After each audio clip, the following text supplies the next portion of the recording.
Okay, let's see. Hello, everyone. Look like we had people in the waiting room. Let me see if I can find them.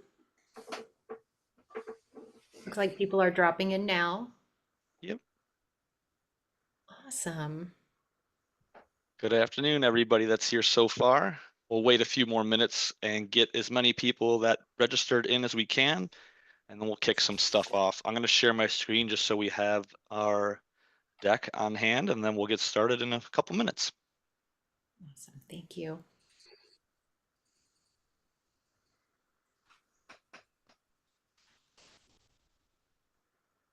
There's our guy. We need to have some mood setting waiting room music. Some Jeopardy music. Or that quiz show music. Yeah, we could use some waiting room music, couldn't we? We could. Uh-oh. Did we lose Mark? Not sure. He'll come back. Yeah, there he is. There he is. You scared me for a minute, Mark. It just kicked me out. What? Oh, that's weird. Yeah, it was Oh, weird. I don't know. sorry. Just one now. Let's give people just a couple more minutes to join just in case anybody else is getting kicked out. It looks like the participant list is still going up a little bit here. Thanks everybody for joining us on Friday afternoon.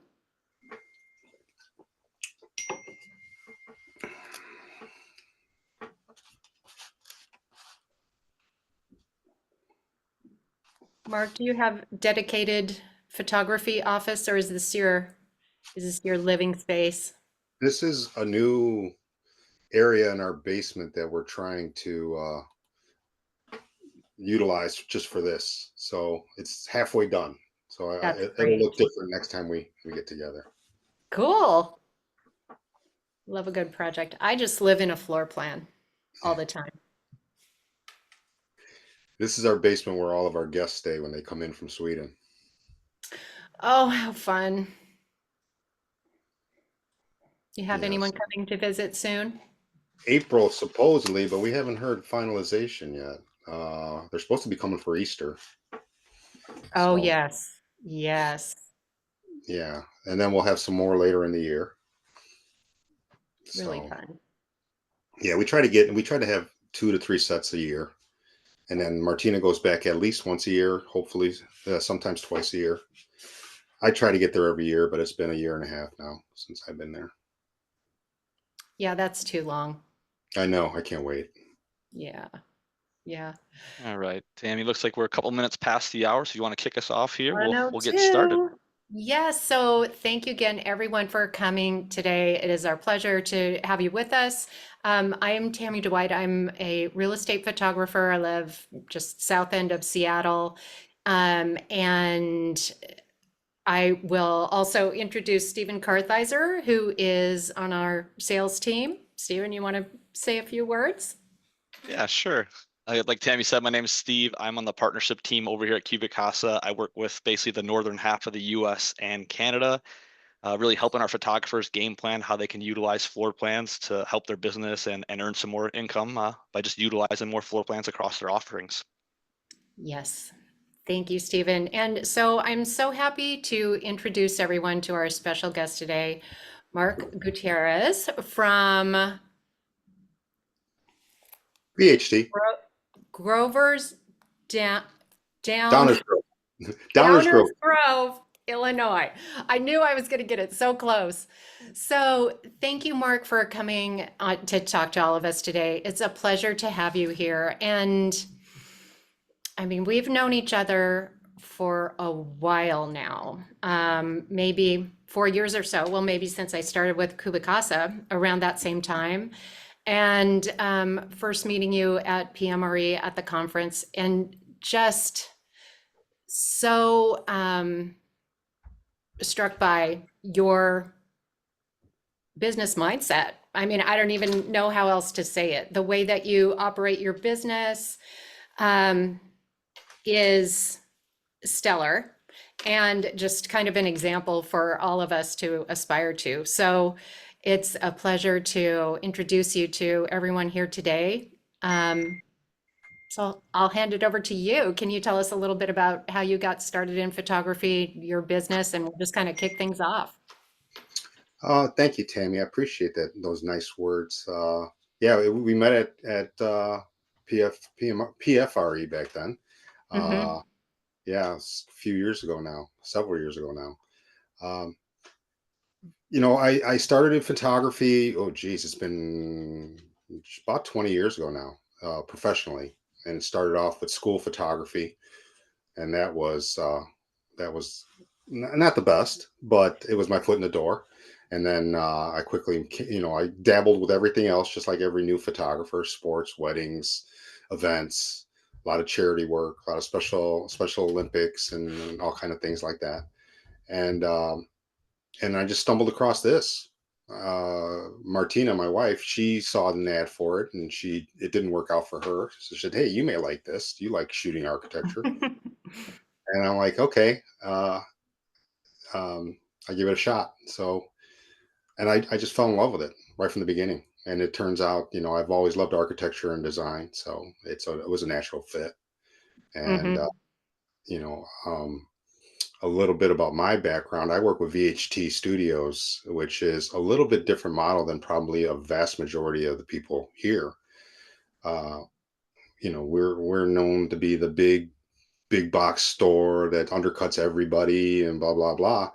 What people don't realize is that we're all independent contractors underneath their umbrella, and you can make of it whatever you like. I mean, if you're a photographer that simply wants to fill orders and do quick shoots and get paid, uh, then it's one route. But if you look at it like your own personal business and your own personal brand and your own personal model, you can build a very successful business, just the same way you can when you're an independent. So I'm a little bit of a flyer, in the industry, as far as how I've been able to do it working for a big box. Uh, just to touch on something really quickly, in the past I've done workshops where I've broken down three different methods to get into real estate photography. Whether you're looking at a big box store like me, where all I do is shoot, I don't edit, I don't chase for payment, I don't do anything. I shoot a house, they stiff VHT, I still get paid. Right. So that's That's, one. That's I that's was one. going to ask you about that because I remembered there are the kind of the three segments, You're and I right. think this is really good to review. Yeah, and then the second model is your local regional outfit. They might have 6 to 10 photographers. They stay within a small region. And to back up a little bit, I probably get paid the least per house. In general, when you start Hmm. out. The second model, you may have to do some light editing. You may have to take some more responsibility, uh, but you'll probably make a little bit more than I do. And then you got the independent guy that does everything himself. He's got all the headaches, all the worries, but he makes the biggest profit, or he makes the biggest paycheck. Whether that's profit or not, now you're talking of a different situation, a different story. So anyway, I've done workshops in that to try to explain to people that wanted to get into the industry to understand their competitors, so that they create the right business model, so they're not frustrated when they're trying to beat VHT on price, Hmm. but they're underselling that they're bringing so much better, not better, but more personalized customer service and than the general uh, VHT photographer might. So anyway, that's a little bit about that, and And that's a little bit. I think that kind of opens the door to sort of talk about the way that you operate more as a partner with all of the agents that you work with and Right. just kind of elevating your level of service. Can you talk a little bit about that? Yeah, the one thing I came up on a few years ago now is that when I first started with VHT, my goal was to be the busiest photographer in the country, and I was shooting 1,500 houses a year, and I Oh did my, that. oh, can I just ask you, is it time to congratulate you now also on on shooting over Oh yeah, 14,000? Yeah. houses. Thank you. I'm over That's 14,000. that's a lot of photo shoots. Yeah. But here's the thing. It's when I first started, I was shooting everything for everybody. The low packages, the mid packages, people that were difficult to work with, traveling distances for very low pay. But my goal was to just be the busiest. I quickly learned that, first of all, not all business is good business. And secondly, I had to learn to be more efficient and more selective because what was happening was my good agents were waiting too long to get me. So then what I did was initially, as I just got rid of, I refused to do anything in the low end packaging that VHT offered. I just cut those out. So now all of a sudden my volume went down. Also, a lot of my cost effective agents, they went away also because I wouldn't shoot those products for them any longer. Mm-hmm. Which was fine. It's just another business model. I never burned any bridges with any of them, and then some of them have seen the light since and have come back. So,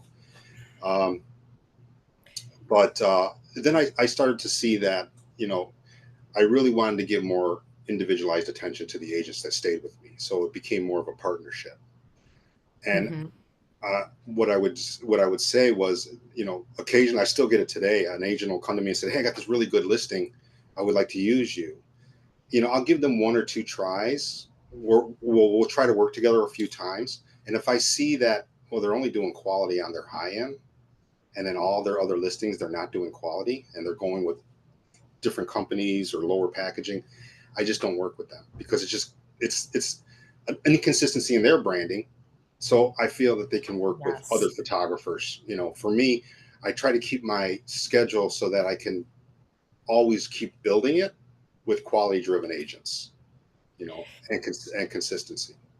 And also, I mean, this makes me think this is a good point also with your situation and being really successful working under the umbrella of VHT. It has given you the flexibility that, if someone is just a one person shop, like I would be, if you don't offer everything, you have a problem. So for you, you're able to kind of fine tune the products that you offer because you have other people working on your team who can take Right. the other pieces of the shoot. So that's actually, it's a really good point to consider when you decide what kind of a shooter do you want to be and how Right. do you want your workday to look?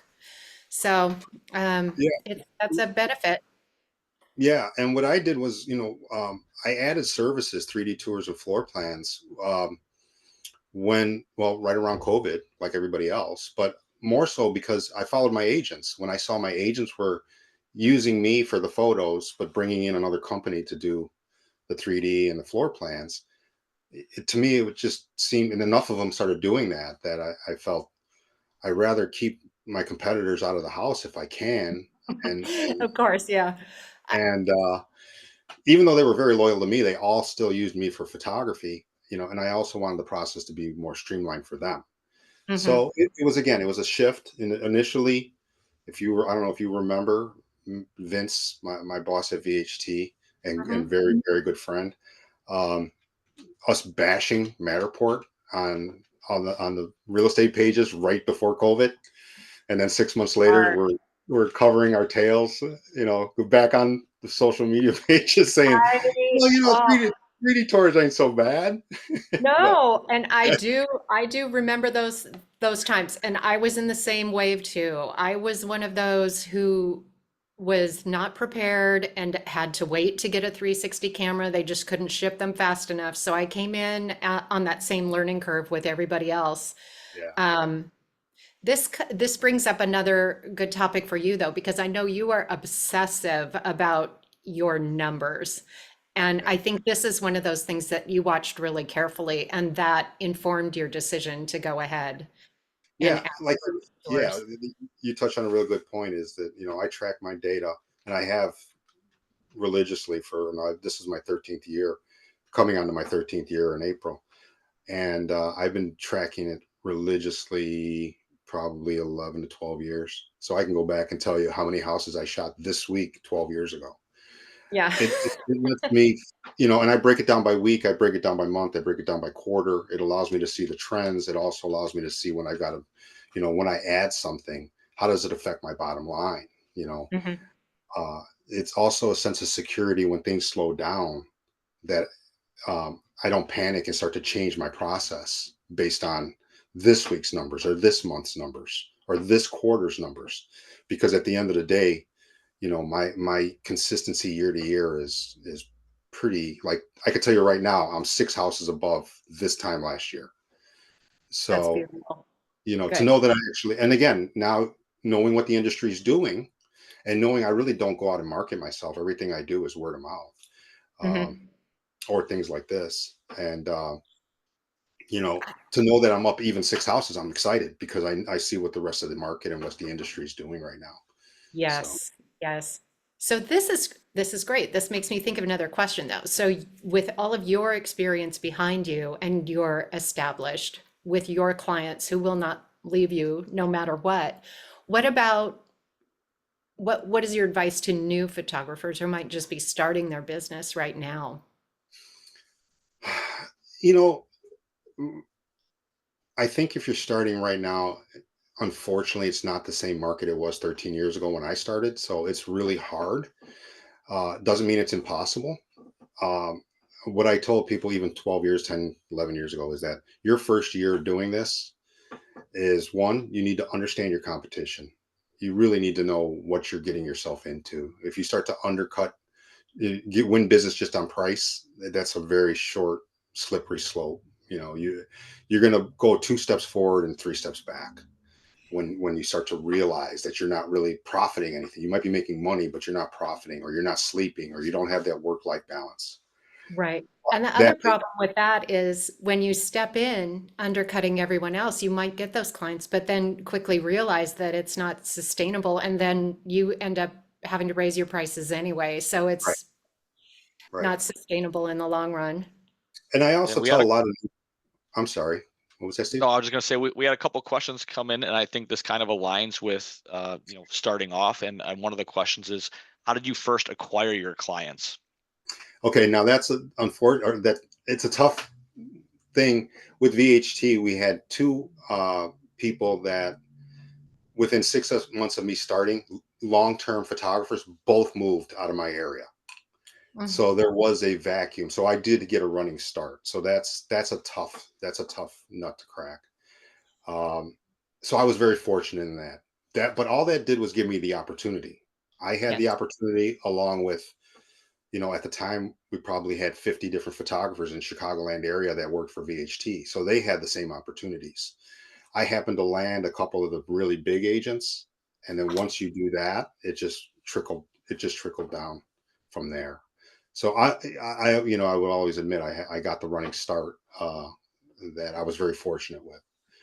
So But even if you had not been doing good work and providing the level of service that you do, it would not have made a difference. They would have moved on anyway. So yeah, you just were given a chance. yeah, yeah. And we all get opportunities with good agents, I should say, with quality driven agents and with not quality driven agents. We all get the opportunities. It's what we do with them, you know. Hmm. Hmm. Yeah. There's another one here that says, it's hard to offer everything. How do we get good at it all? How do we become the jack of all trades, master of all? Well, you know, you let your market drive that. You know, you don't want to, if you're in a market that doesn't use a lot of drone, you know, maybe it's not the best thing to do. Maybe, you know, I don't do drone. My wife does, but I don't do drone because with our condition, our weather conditions being so inconsistent, and I can be so busy some weeks. If I have 3 days of rain, but those houses want drone, it's going to affect my business negatively because I got to figure out how do I get those back in now. And I Hmm. realized that. And when I talk to the drone guys around here, they say that's a big issue for the good ones that are busy. So you know, floor plans they're easy. I mean, they're quick. That I think any real estate photographer that's not doing floor plan, I don't understand it. You know, my longest floor plan I've ever done is under 20 minutes, and that was on a 22,000 square foot house. Yeah. So Yeah, typically it should be 5 minutes or less if it's 2,500 square feet or less. That's so I think with Yeah, that time frame and the amount that you can make in that 5 minutes of scanning, I think is very valuable for you yeah. guys. And then Yeah. like 3D tours, I don't love them. I do them. I do probably some of the most 3D tours for VHT. But again, that's agent driven. If the agent wants them, then we do them. But when I talk to my agents, most of my agents that are using them, they're using them as a separator for their listing presentation. Or, the younger demographic, they like them, and anybody under 40, they understand first person gaming and all that. So uh, anybody over 50, they get dizzy and get nauseous. You know, maybe 60 Yeah, now, maybe 50 is a I've push. heard that. I've heard that with the tours, Careful now. getting stuck in Careful. closets, can't get Yeah. out. Yeah. So I mean, it's your demographic. If you don't want to not waste. You don't want to dedicate a lot of time to something that you're not going to see a return. Hmm. Um, so your market will tell you what that is, and it's not just those services. It's a lot of the ancillary stuff that you can create value with. Listening to your agents, understand the market trends, things like that. I mean, that's a lot of effort that goes into that. That people sometimes underestimate. And it's not even effort. I enjoy doing it, so it's not effort for me. But then at the same time, you're not going to see me sitting and editing a photo for 2 hours. I would never do that. And Right. there's some photographers, even at VHT, that would come home and edit their photos, even though we don't edit photos, because they just can't get beyond, that's what drives them. So there's not a right way or a wrong way, but you just need to understand, you know, what's good for you, what's going to give it all comes down to a good work-life balance. Yes. Yes. I I really like that you mentioned that too, because I feel like there is kind of a judgment around the photographers, because Stephen and I talk to photographers all day, and it's okay if you prefer to keep everything under your own roof. It's okay to want to keep your business small if that's where your comfort level is. It's okay if you want to scale it up. It's just a different business model at that point. So everything is okay. And one is not better than the other. It's just different, and people prefer a different work-life balance.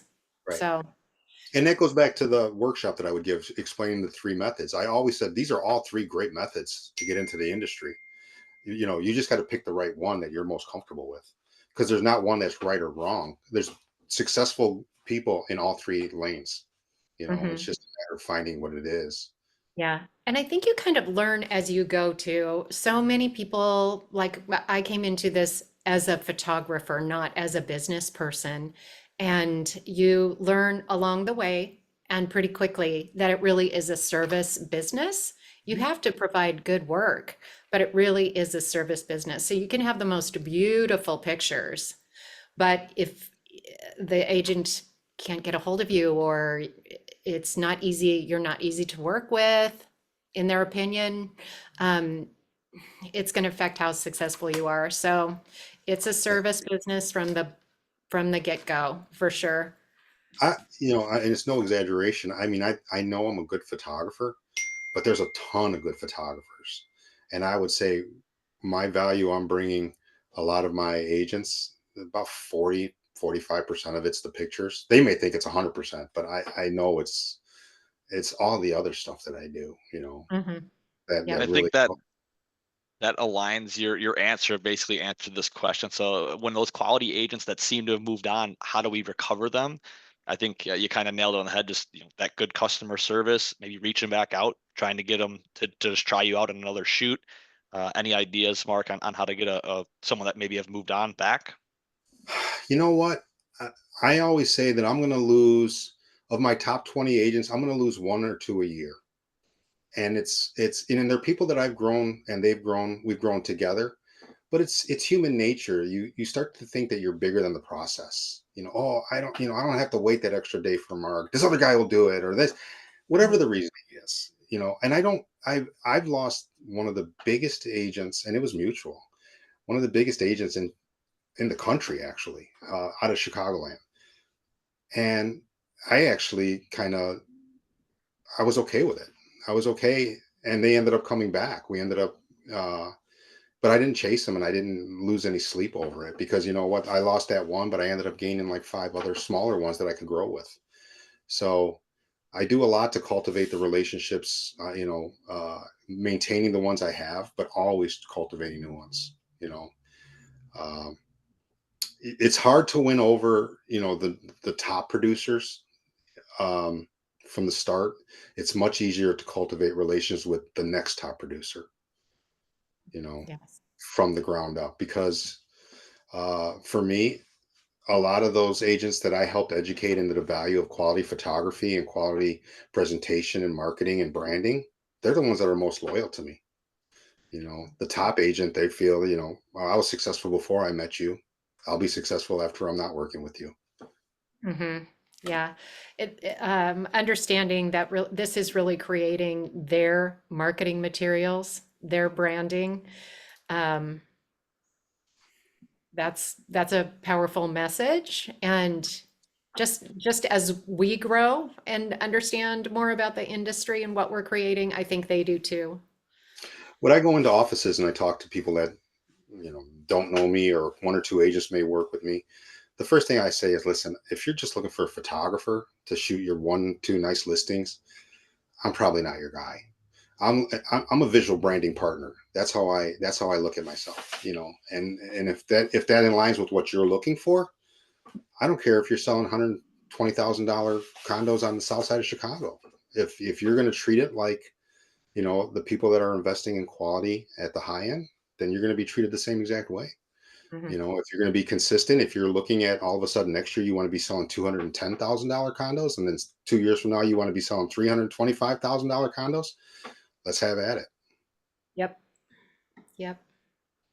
Um, just gonna take a quick look and see if we have any other questions. Let's Yeah, we see. did get another one in the Q&A. Could Mark give any tips on how to find a good editor? Ooh, that's probably the last thing I could help you with because I don't do editing. VHT has an editing department. That's why um, when I'm done at 5 o'clock, I'm usually done with VHT by 5:30. I just got to send them the images, the raw images. They take care of editing. They take care of payment. They take care of all of it. So if and when I ever decide to go off on my own, I might be asking you the same question. Hmm. Great, great. Um, go ahead, I think I Stephen. see another one in the chat. How do I get my agents on board with floor plans? I found them reluctant because sometimes they aren't accurate on the total square feet, which they compare to county records. I Oh, can probably field some of that. I mean, yeah. a lot of the agents basically we have different types of floor plans. There is a GLA floor plan, which is the gross living area. It's more of an appraisal grade floor plan. That typically does match closer to the county records. But our floor plans are 97 to 99% accurate if you're using a LiDAR device. So it should be very, very close and accurate to the total square footage. If you are getting some discrepancies, please reach out to our support team or customer success team at help@cubicasa.com, or just use that chat feature. We can kind of look into your specific case and see what's going on there, but it should be 97 to 99% accurate there.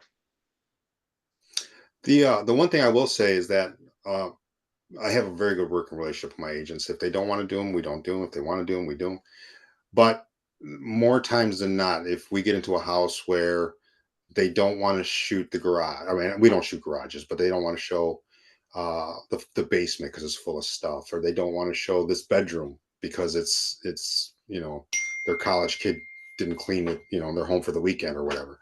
That's the best time to help sell it, to understand the value of a floor plan.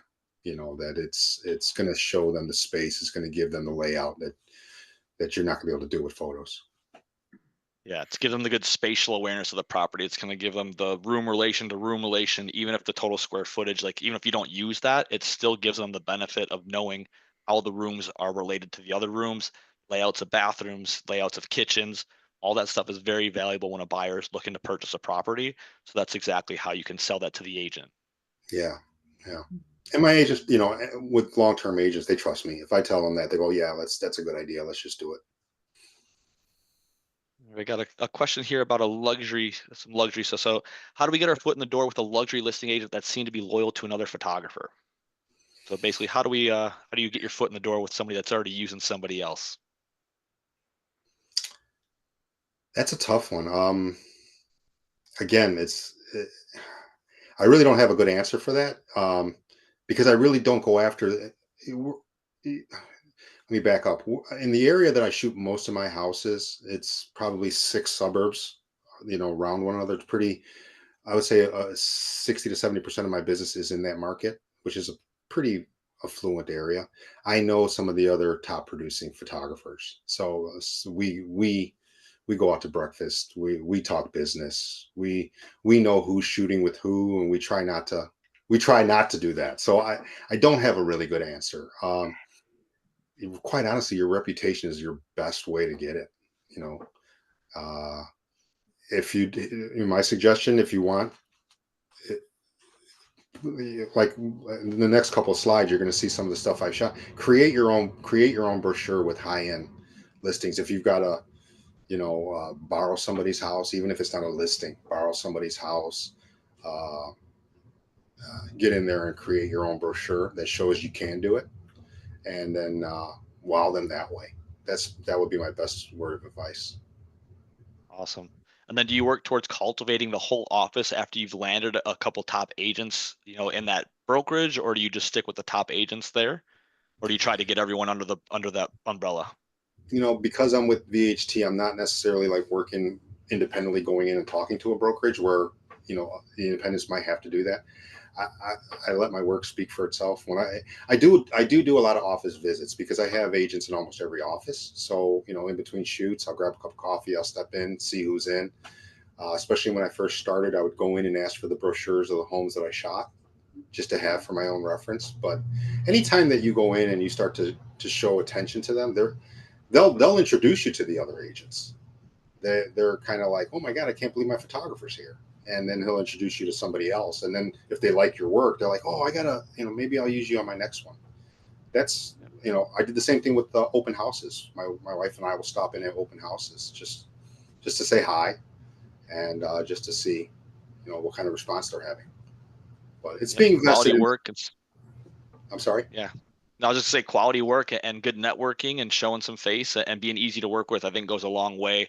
Like you mentioned, a lot of the times I hear photographers, they get one agent, they do good work with them in one office, they pass their name around a little bit more in the office. By the end of the day, if it's an independent, they typically will end up working with the whole office as long as they don't mess something up. They've got, access to the whole agency. So Right. that's typical that I see a lot of.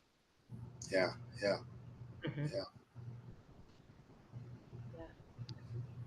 All right, now we've got another one here. What's your advice for a 17-year-old that's starting at 6 months into real estate photography? Go way back to when you first started, Mark. Give us some advice for if you were a little guy just starting out.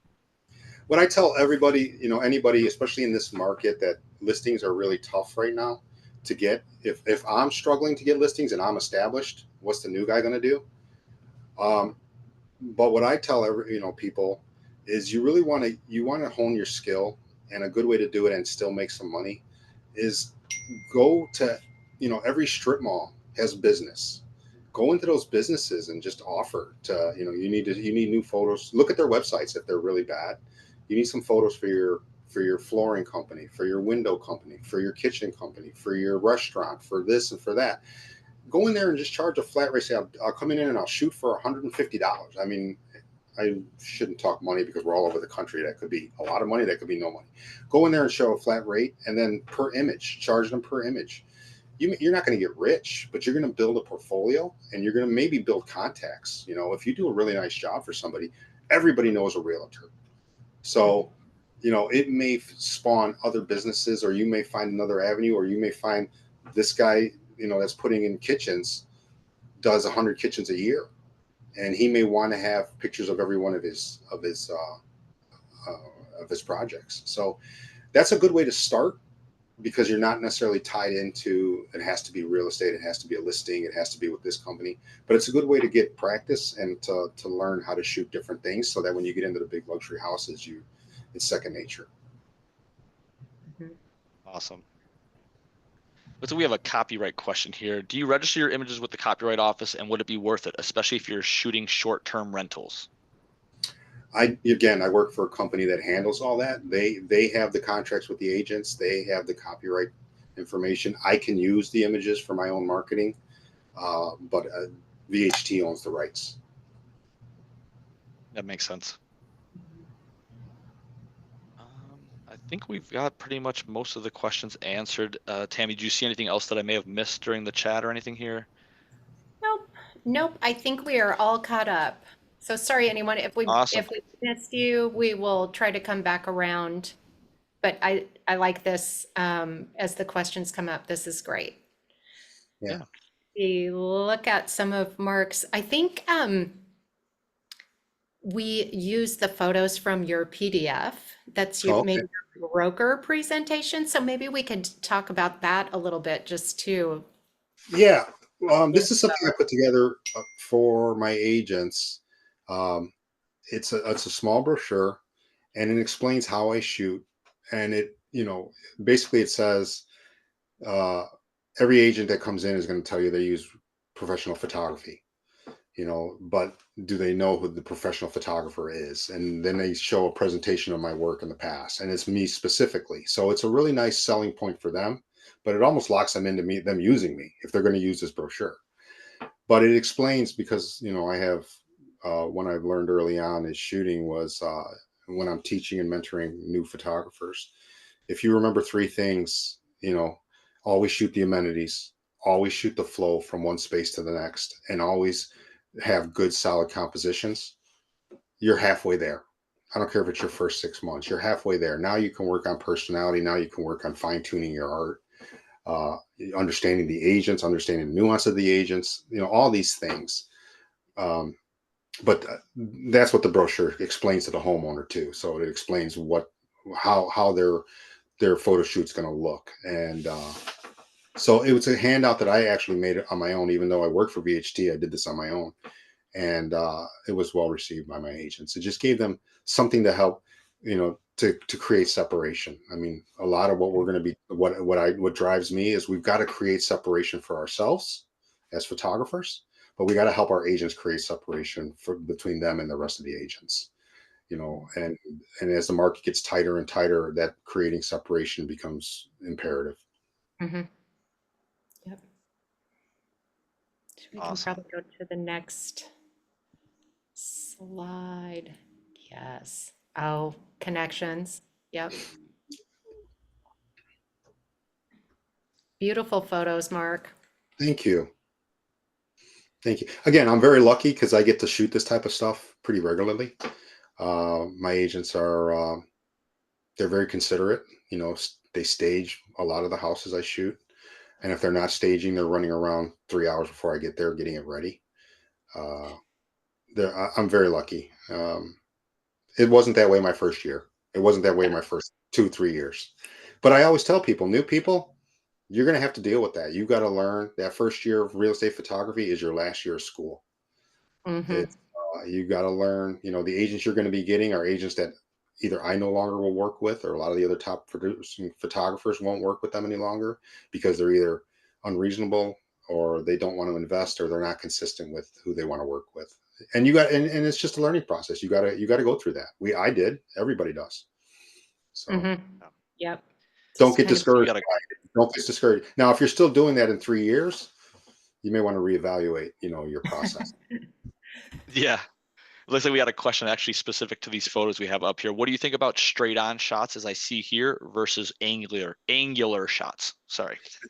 I think I do both. I do both regularly. I just did one this morning. I had 4 shoots today. So I did one this morning where I did all the angles to show the flow. But I told them, I said, you have a lot of good social media images here, because images like you're seeing here, they look great when you put a little block that says coming soon, just sold, new to the market, these types of things. And what I explained to the agent today was, I'm tired of them agents using stock photos to do that kind of marketing. Use your own photos, because when somebody says, oh, that's a beautiful photo, you can say, oh, that was my listing on Fifth and it sold. And you can open the conversation. They can open the conversation using your photos. And that's what I explained to agents. And a lot of the newer agents, they absorb that. They say, okay, give me some more detail shots that I can use for that. You know, Hmm. the agents that have been around that know everything, they may not take it, but some of them do love it. Some of them will use it for their marketing and social media. You know, so Yeah, these are so I beautiful. I feel like these 1 point, they look a little more editorial, a little more like something you would see in a magazine, more interior or design focused. And Mhm. I've had agents ask specifically, they're like, I like it when you do those straight ones. Um, but we need to do both Yeah. because you also need to shoot the wide ones. So, but your agent will tell you which they prefer for sure. I have agents that'll never use these, so we just don't do them on their listings. That's another Mhm. thing of talking to your agents, watch what they purchase. See, we have a proofing system with VHT, so I can shoot this. They may not take it, but I pay attention to that and I make mental notes to myself. And the ones that do take it, they'll get additional ones, even more, you know, at their listings because I know they'll use them. We get paid per image, so for us, it's good. That's good. And we had a question about the real estate listings versus like vacation rentals, VRBOs, Airbnb, stuff like that. As far as pricing goes, do you charge more for more as like a commercial rate on a transient accommodation, seeing how they're going to be used as these images in perpetuity? So basically, they're going to be using them for the rentals forever. Do you charge more? I think VHT does charge more. I get paid the same, so I don't really know the nuances. I know I have spoken to Vince about it in the past, and I know when we get stuff like for sale by owners and some, if they're not tied into like a big company that's doing a lot of Airbnbs, and they may come to us and have a contract with us. If they do one-offs, I think we charge them 2 or 3 times what we would charge a realtor. Uh, I personally don't even shoot for sale by owners in my market any longer because I felt it was undercutting my agents. So I just choose not to. Plus, many times it's a big headache. Gotcha. Yeah. Good. Awesome. We do have a couple questions came through the Q&A here. Let's see, Mark, if you can only carry two lenses in your bag, which would they be and why? Ooh, that's a tough one. I carry the 11 to 24, uh, 11 to 24 Canon, which I love.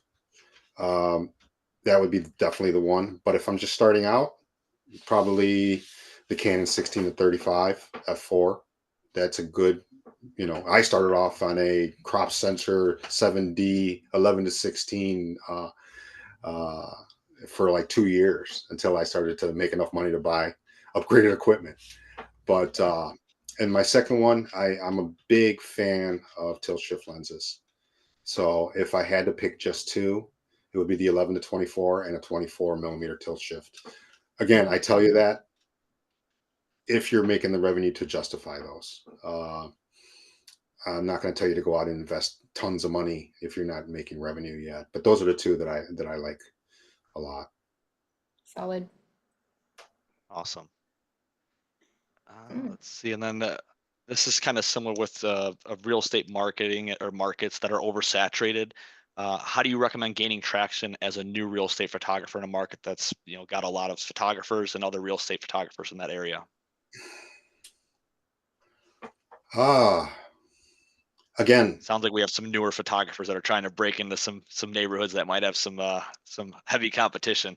yeah, that's a tough one. It is tough. I mean, it's tough right now, especially. I mean, it's just tight.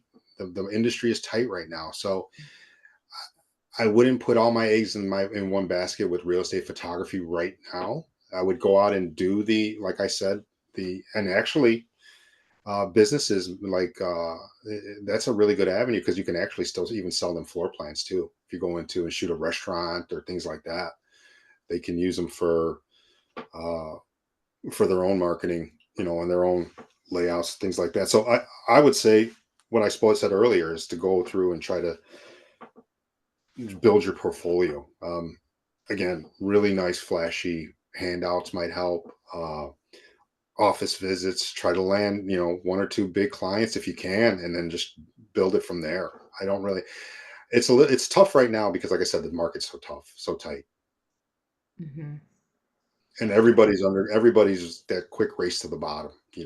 I can tell you what's not going to work is going in there and trying to undercut everybody price wise.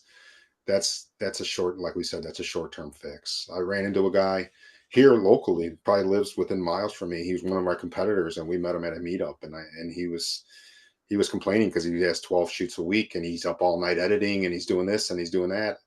And I shot 35 houses that week, and I said, dude, you're trying to beat VHT on price. You do great work. You got to raise your prices. You got to raise your prices so that you have the ability to outsource some of your stuff or hire a second shooter, but you're going to lose clients because you've built it on price. And so, I mean, that's my suggestion. Yeah. Awesome. Any types of organizations, groups, anything that you think would benefit an agent, or I mean, not an agent, a photographer to network through, like realtor associations, women's clubs? We have a group for a CubiCasa group that you can join. There's a lot of different photographer groups, but Mark, Tammy, you probably have a good grasp on which ones they could join. I don't really actually. I dabble with all of them. Anybody that that I can see that is. Here's the thing I would say: stick with positive ones. If you see a lot of the Facebook pages, I follow a lot of realtor pages, but even those, because I want to understand the industry more and what the trends are going. Uh, there's so much negativity out on the pages. So the groups, any of those, the women's groups, the local, the local groups. Office visits. I think office visits are, once you get a couple of agents in an office, stop in there, say hi. Not every day, but occasionally.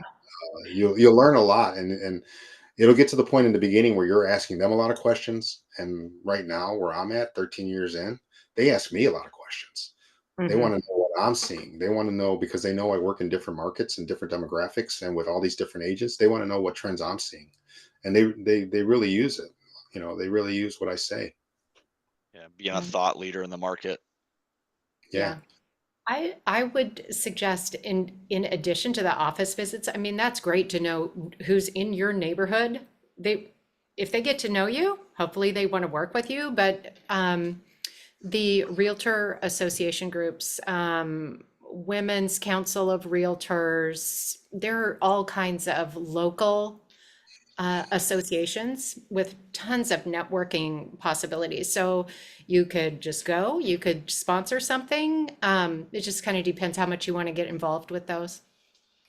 Yeah. There's some of the MLSs even have photographer networks that you can become a part of that can network with the agents a part of the MLS. So there's definitely a lot of different areas that you can network through to get some business and get in touch in front of the agents. Mhm. Yes. How much flexibility do you typically allow for inclement weather? I know it's a little bit difficult here in Chicago, but this one here is from Hawaii, and they said they have to have ultra blue clear ocean. So we do wish we were there, but how do you handle it here, Mark? Especially with the editing being as good as it is, it's got to be pretty bad nowadays for me to cancel a shoot. Uh, I leave it up to the agents. I mean, unless it's like torrential downpour, then I won't. But if it's a drizzle, I know we can edit most of that out. I shot today, believe it or not, it's freaking snowing here. Mm. Uh, which out of the blue, it's going to be 65 in 2 days and it's snowing today. Welcome to Chicago. All right, guys. Yep. Yeah. So, I mean, that's not, that's not because the Chicago is so the weather is so all over the place. Luckily, the only time we have issues with that is you don't want to be the last house of the season that has snow pictures, and you don't want to be the first house of the season that has snow pictures. That's where we get into a lot of.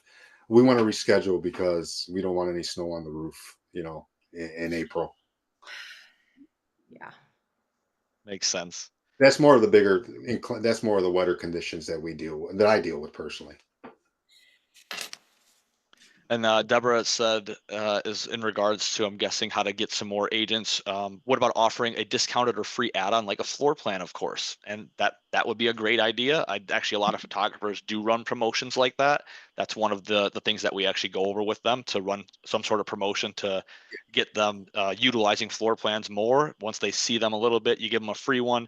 They'll want to order them more often after that. So that's a great idea. Yes.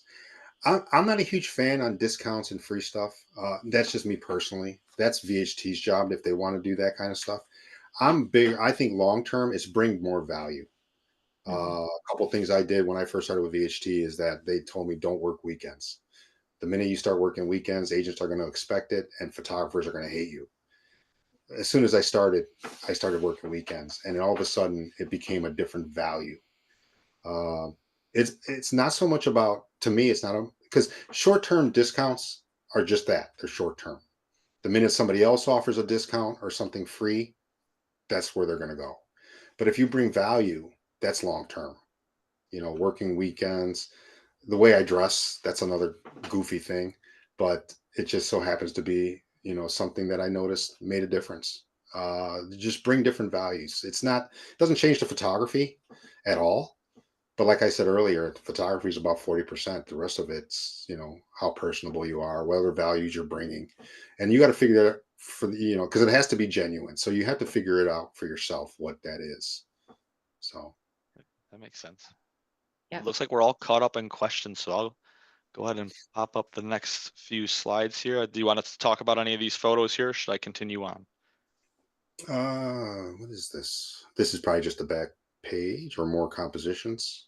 Yeah, more compositions, I believe. Yeah, more compositions. Yeah, this is all fun stuff. I mean, I enjoy it. That's the other secret. How do I remain positive and build and grow and teach and mentor? I love what I do. I absolutely love it. 13 years in, and I love it. People complain about agents and this and that, and people stealing agent. I love it. Absolutely love it. Yeah. Yep. You can tell. Okay. Oh, I loved it so much that you were so brave to share this, Oh no. because how important to remember that we all have to start somewhere. Yeah. These are Just my start. test photos. These are my test photos for VHT, and they make my wife laugh every time she looks at them and every time I pull up a slide. I Uh, have to admit, when I downloaded those, I was like, oh, wow. these are my test photos for VHT, and I cannot, this is not doing them any justice because they still hired me. At least you You closed the hire the toilet. person. You hire the Yeah, person. Yes. yeah. So it cracks me up because it just wants, if somebody's looking at all these beautiful images that you guys have shared that I have, I don't want that to be a reason for you to think, oh, I can never do that, or I don't have the ability to do that. This is where I started, not knowing the nuances, not ever really being taught, what, what the proper things are for real estate photography. And I quickly learned, but yeah. And then you shoot Oh, stuff like this. And I shot yes. this a couple weeks ago. Just Yeah. makes my eyes so happy. It's beautiful. Came a long way. Yes. Yeah. But part of it is I was lucky enough to land some really big agents that allowed me to practice on houses like this and allowed me to learn on houses like this and understand what brings value to them when they're trying to list and sell and to convey the values of a house. I got to learn all this stuff. So, Mhm. Yep. very Gorgeous. lucky. Awesome. Thank you. Yeah, This was a these couple. properties that you shot. Yeah, it's really nice. Yeah, this is a sunroom. This was crazy. That kitchen is amazing. Like a dream. That's like a dream I, sunroom to me. I That's didn't just even realize that was a sunroom. it's just a sunroom. That's not even like the living room, family room, or dining room. That's their sunroom. Incredible. All those windows they completely open and stack, so it's just Oh, completely open. that's Wow. dreamy. All right. Do you Oh, strictly shoot bracketed or do you use flambient techniques? I strictly shoot bracketed. I don't even use a flash any longer because I don't control the editing. There was an inconsistency when I would submit images using flash that I didn't have control over. So, if I was independent, maybe I would look at it differently. But for me, I get a more consistent uh, result by just shooting bracketed unflashed. But I shot with flash for years. mhm. But I always struggled with color tones and things like that. That I kept myself out of that mix. I would always have the agent go back to VHT and say, "Hey, we got a whole editing department. Uh, you need to talk to them." Yeah. Awesome. Yeah, I think it's pretty common. I think HDR's come a long way. I think a lot of people went to flambient when HDR just wasn't there just yet. And I think the editing processes have come a long way where HDR is looking better and better, I think, as the time goes on. Somebody said, how many brackets per photo do you typically do? Usually I would say 3 to 5, but 85% of them are 4, Yeah. just to cover what I need. Yep. Yeah. All right. Well, I guess we can Um, go over this afterwards. yeah, Thought we had yeah. one more photo. Nope, that's good. Um, I have a question. So since we just kind of talked about your progression as a real estate photographer, what about working with your mentor? Now, I know she's more your business mentor, not your Yes. photography mentor, but I mean, all of this, you're just growing all of this at the same time. So, would you maybe talk a little bit about how it helped you to work with Laura and maybe how working with a mentor might be helpful to other photographers? I think it's imperative to work with a mentor. I mean, I have, like I said, I have lunch and breakfast a lot of times with new photographers starting out, sharing ideas. Because my idea is we want to raise the bar across the whole industry. We fight the race to the bottom, and if, you know, uh, it's a little off topic. I'll get back to the Laura thing, but like the 80-20 rule that you and I were talking about, Tammy, 80% of the business is done by 20% of the agents. I think if we do our jobs well, that number could be something more like 65-35. That would be my goal, is to kind of get that middle tier agent into a consistently building quality. So if you can get that tier, that's a good tip for new photographers. If you can get that 50% to 80%, those tier of agents that only dabble in quality, but you can get them to go into consistency, that's a good market of building business. Mhm. The NAR lawsuit, I think, helps that, because now people have to justify their value. Agents have to justify their value. So all of a sudden, last year, my business picked up because agents I used to work with, or new agents that want to compete with the quality existing agents that I work with, they needed to invest in their marketing and their branding. It's all about trying to create a brand for yourself. Now, as far as my mentor goes, VHT, uh, they actually aligned me and Laura. Vince knew her. They brought her on to mentor me because I was doing so much education for VHT. I was mentoring photographers around the country about how to just build their business. I very little about how to shoot, but about how to track your numbers, create separation, understand your value, how to bring value to your agents. And it helped them quite a bit, the people that were in the program. So they brought her on because I needed help with just wrapping my head around how to do that consistently and professionally. Uh-huh. So, and I still, we talk weekly, and we talk about the industry. We talk about, she's the one that pushes me. She's wanted me to do these, to create my own reels and zooms and podcasts for 3 years now. And I just, I think I have maybe asked for that maybe once or twice yeah, too. Well, you, Martina, Laura, everybody. And, I love doing it. Um, it's just, I get stuck with the whole trying to monetize it. It's just, eh. I understand. Well, but why don't, well, on the heels of that, will you just tell us a little bit about Mindshift Mark, Yeah, and it's because basically you're available yeah, for any, it's, yeah. I found that a lot of what I talk about and a lot of what we've talked about today, you take away the real estate photography end of it, it's just basic entrepreneurship. So, I go in and I speak at high schools, I speak at colleges, I was on the board for an inner city school photography program out here. We're on the advisory board here at the junior college, where they bring us in twice a year to talk about what's happening within the industry. Bring a bunch of professionals in so that they're ordering the right equipment, so that they're teaching the kids the right curriculum. Um, and it's just Mhm. sharing what we're seeing in the industries. Um, so mind shift is more just trying to wrap your head around the fact that as creatives, we're not necessarily always the best business people.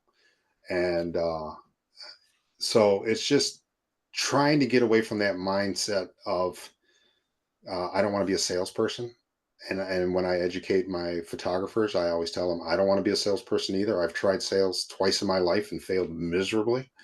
Um, but I do like educating, and I rather look at myself as an educator. And if every photographer looked at it as an educator rather than a salesperson, it's a Yes. totally different spin. Hmm. Uh, and especially if it's genuine, whether, if you're a genuine educator, or if you're a genuine salesperson, it's, you don't have to worry about what you've shared with your clients.